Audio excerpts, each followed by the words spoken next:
Oke, Assalamualaikum warahmatullahi wabarakatuh.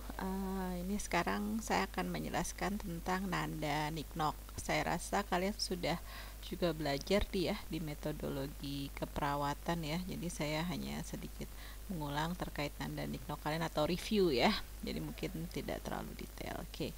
Jadi nanda itu kepanjangannya adalah North American for Nursing Diagnosis Association. Jadi memang ini patokannya adalah diagnosa dari Amerika. Jadi sekarang pun di Indonesia sudah dibikin versi terjemahannya yang juga menyesuaikan ya dengan karakteristik di Indonesia. Kemudian dia disusunnya itu berdasarkan taksonomi. Jadi nanti ada domain, ada kelas gitu. Nah, itu nanti kita akan belajar lagi. Nah, di diagnosanya itu tiap diagnosanya itu ada 5 digit. 5 digit itu ada kode di tiap diagnosanya, ada nomornya gitu. Nah, ada kode diagnosanya. Kemudian dia multi aksial, aksisnya ada 1 sampai 7. Nah, kenapa seperti itu? Dia supaya mudah digunakan, mudah dipahami dan fleksibel. Jadi dia maksudnya itu adalah systemized nomenclature of medical clinical terms. Jadi ini mengsistemmatikakan gitu loh temuan-temuan keperawatan yang didapatkan pada pasien. Jadi tujuan diagnosa nanda niknok ini untuk membuat lebih efektif pastinya. Nah, ini tadi yang saya bilang, jadi diagnosa nanda itu awalnya dari domain terbagi atas beberapa kelas, dan beberapa kelas ini terbagi atas beberapa diagnosa keperawatan. Nah, inilah struktur dari diagnosa nanda. Nah, kebagi berapanya itu beda-beda. Di diagnosanya beda, di niknya beda, dan di noknya beda. Ini kita lihat, kalau di nandanya atau di diagnosanya itu terbagi 13 domain. Di noknya ada 7 domain dan di nik ada 7 domain. Kalau di nanda kelasnya ada 47 kelas, di nok 31 kelas, dan nik 31 kelas. Diagnosa di nanda ada 206 diagnosa, di nok ada 385 kriteria, dan nik 542 intervensi. Nah, jadi kalau nanda itu berhubungan dengan diagnosa keperawatan. Kalau nok Nursing Outcome Classifications itu dengan kriteria hasilnya. Kalau NIC itu berhubungan dengan Nursing Intervention atau implementasinya. Jadi NOC itu ke outcome atau rencananya gitu. Nah, kalau NIC itu langsung ke intervensinya.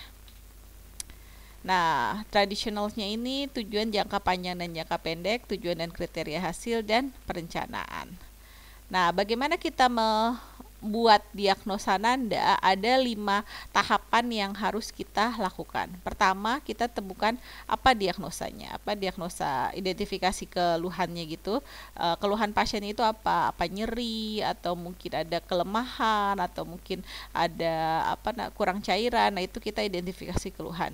Dari keluhannya tadi kita tahu itu ada dibagi atas beberapa domain, kita masukkan domain dulu. Setelah domain kita masukkan kelas, dan setelah kelas baru kita lihat definisi dan batasan karakteristik. Jadi nanti kalau di tiap tiap kelas yaitu atau tiap nanti masalahnya itu nanti ada definisi. Jadi kayak nyeri akut itu apa, batasan karakteristiknya apa bedanya dengan nyeri kronik. Nah, itu ada di definisi dan batasan karakteristiknya. Contohnya, pertama kita identifikasi keluhan, sering terbangun jika tidur, tidak tahu penyebabnya. Itu masuk ke domain 4, ini biasanya aktivitas dan istirahat. Kemudian masukkan kelas 1, kemudian insomnia itu, nah nanti kita lihat di buku nanda niknoknya itu insomnia itu apa saja batasan karakteristiknya. Nah, ini tadi cara untuk membuat diagnosanya. Label or name and definition. Aksis 1, 2, 3, kemudian related factors or risk factors, and defining karakteristik. Jadi kalau kita nulis aksisnya lengkap, itu akan memudahkan kita untuk membuat niknoknya ya gitu. Jadi gimana sih aksis yang lengkap itu maksudnya? Nah, ini contohnya. Jadi kalau aksis 3-nya ini ketidakefektifan bersihan jalan nafas individu pada kardiopulmonal dewasa berhubungan dengan mukus dalam jumlah berlebih ditandai dengan wheezing, cyanosis, dan dyspnea. Nah, memang kalau didiagnosa kadang tidak semua aksisnya ini ditulis ya. Jadi biasanya cuma ketidakefektifan bersihan jalan nafas berhubungan dengan mukus ini. Karena memang kadang tidak familiar dengan penulisan semua aksis ini, tapi sebenarnya kalau aksisnya lengkap ini kita akan mudah dalam menuliskan NIC-NOC-nya. Oke, nah ini tadi aksis-aksisnya, bisa dibaca aja ini dulu ya. Nah juga ini kalau resiko infeksi berhubungan dengan penyakit kronis, promosi, dan lain-lain. Nah ini adalah perbedaan diagnosa medis dan diagnosa keperawatan. Ini diagnosa medis ya, dan ini diagnosa keperawatan.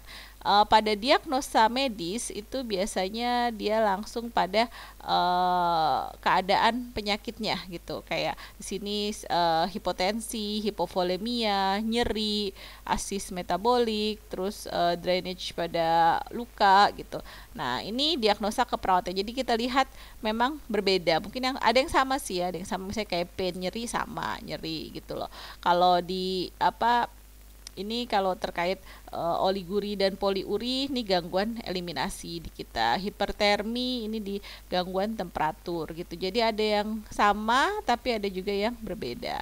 Nah, ini clinical situations, diagnostic context, dan possible nursing diagnosis. Jadi ini keadaan klinisnya, ini konsep diagnostiknya, dan ini kemungkinan diagnosa keperawatannya, dan kalian harus lebih familiar dengan kemungkinan diagnosa keperawatannya, karena yang akan kita gunakan dalam asuhan keperawatan kalian adalah di sini, di possible nursing diagnosisnya. Jadi kayak tadi yang eliminasi berarti kegangguan eliminasi urin, hipertemia berarti ke hipertemia sama, ini cardiac output di decrease or increase cardiac output atau. Nah, jadi kita harus membiasakan diri dengan nursing diagnosisnya. Nah, ini prioritas diagnosa keperawatan. Kalau pertama pasti kita kalau dari standar asuhan keperawatan yang mengancam kehidupan, mengancam kesehatan, dan mempengaruhi perilaku manusia. Kemudian dari standar Debcast, dari yang aktual, kemudian yang potensial, kemudian Maslow, fisiologis, aman nyaman, cinta kasih. Ini tergantung kita mau pakai yang mana ya. Tapi biasanya pasti kita pakai antara yang standar asuhan keperawatan atau yang Debcast atau yang Maslow, ini sering juga dipakai gitu ya. Jadi yang pasti diagnosa itu yang kita jadikan prioritas adalah yang mengancam kehidupan dan juga yang aktual. Nah, ini NOC. NOC itu adalah klasifikasi dari outcomes gitu loh. Bisa untuk pasien, keluarga, dan juga komunitas. Sejarahnya pasien itu apa sih? Jadi kita respon sembuh pasien itu berbeda-beda. Karena respon sembuh pasien itu berbeda-beda, makanya ada beberapa klasifikasi respon pasien dalam kita melakukan asuhan keperawatan. Nah, ini tujuan penyeragamannya supaya memudahkan pengaturan sistem informasi, memberikan definisi yang sama untuk mengukur kualitas asuhan keperawatan, mengukur efektivitas asuhan keperawatan, dan meningkatkan inovasi keperawatan. Nah, ini pernyataan kalimatnya, ini harus konsisten, harus memberikan pengertian yang sama, kemudian akan menjelaskan kegiatan perawat, bukan diagnosa keperawatan, dapat diukur, dapat dimengerti, dan spesifik. Nah, outcomes versus interventions gitu loh. Nah, ini intervensi keperawatan harus menghasilkan yang positif, berdasarkan mengarah yang positif gitu. Kemudian mempertahankan positif, mencegah perburukan, dilakukan sebelum evaluasi, dan diganti bila negatif gitu. Kapan outcome diukur? Dari mulai kita mengkaji pasien, pas kita melakukan intervensi, juga saat melakukan intervensi, dan setelah dilakukan intervensi atau saat jatuh tempo.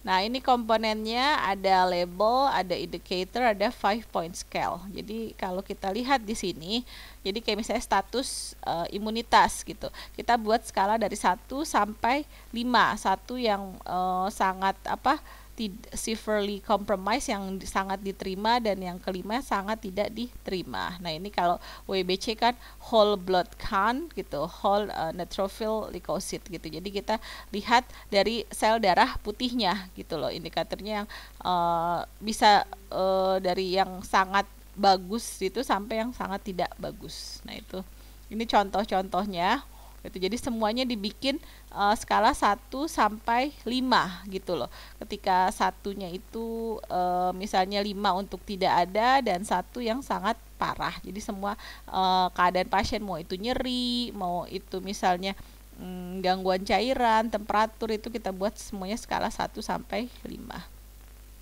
Ini contoh-contohnya ya, nanti tolong dibaca sendiri. Nah, ini hubungan nanda dan nok. Nah, semua diagnosa akan diikuti oleh outcomes-nya, apa yang diharapkan. Kemudian semua outcomes-nya ini bisa harus dicapai secara individual atau oleh pasien. Kemudian ini perbedaan membuat nok tanpa nanda niknok dan ini dengan nanda niknok gitu. Kalau tanpa nanda niknok maksudnya kalau dengan nanda niknok ini kita menentukan tadi yang tentukan diagnosa, pilih kriteria, pilih indikator, dan tentukan skala. Yang ini yang kita gunakan gitu.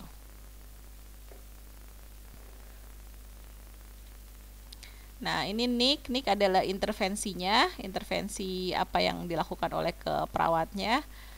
Apa yang dilakukan perawat, bagaimana kegiatan perawat mempengaruhi tingkat kesembuhan, dan efektifkah kegiatan perawat dalam pengurangan biaya.